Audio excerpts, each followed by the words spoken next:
သို့တော့မကောင်းမှုနဲ့ဆိုင်းဘုတ်ထိုးတာများတွေ့ဘူးကြလားအဲ့ဒါဆိုလို့ရှိရင်မကောင်းမှုလုပ်တဲ့လူမရှိဘူးလို့ဒီလိုယူဆရမလားဘယ်လိုကပုံများမယ်ထင်နော်ဒါပြင်မကောင်းမှုကိုဆိုင်းဘုတ်ထိုးလိုက်မယ်ဆိုလို့ရှိရင်ဘုရားကျောင်းကနေမကဘူးနော်အဲ့တော့ကောင်းမှုဆိုင်းဘုတ်ကဘုရားကျောင်းကနေသာရှိတယ်မကောင်းမှုဆိုင်းဘုတ်ထိုးမယ်ဆိုရင်တော်တော်ကြည်ကြည်ပြန့်ပြန့်ရှိတဲ့သဘောရှိတယ်ပေါ့ဒီလောကမှာအခု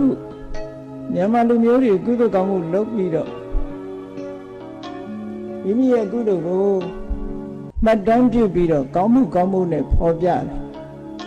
မူလရည်ရွယ်ချက်ကဘာလဲလို့ဆိုလို့ရှိရင်မူလရည်ရွယ်ချက်ကအမျှဝေတဲ့သဘောပဲအမျှဝေလို့ရှိရင်ကောင်းမှုဆိုတာထပ်ပြီးရလာအလုံးသိကြတဲ့အတိုင်းပုံညာကိရိယာဝတ္ထု10မျိုးဆိုတာရှိတယ်အဲ့ဒီမဲ့ပတ္တာပတ္တိဌာနနဲ့ပတ္တနုမောဒနာဆိုတဲ့ပုံညာကိရိယာဝတ္ထု2မျိုးရှိတယ်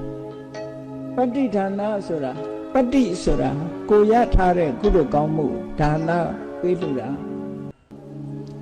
ပရမကိုယ်ကကုသိုလ်ကောင်းမှုကိုရယူတယ်အဲ့ဒီရလာတဲ့ကုသိုလ်ကိုဒီနေရာမှာပတ္တိလို့ခေါ်တယ်အဲ့ဒီပတ္တိမိမိထာမှာရောက်ရှိလာတဲ့ကုသိုလ်ကိုဒါနမျှဝေပြီးတော့ပေးတယ်မျှဝေပေးဖို့ရအတွက်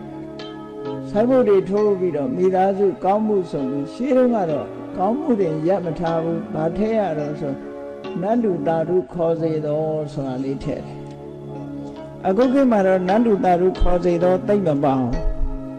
မပါတဲ့အခါမူလရည်ရွယ်ချက်တွေပျောက်ပြီးတော့သွားတယ်လို့ပြောရမှာ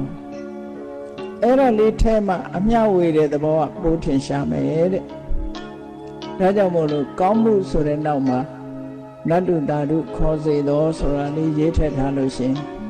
ပတ္တိဒါနကုသိုလ်ပေါ့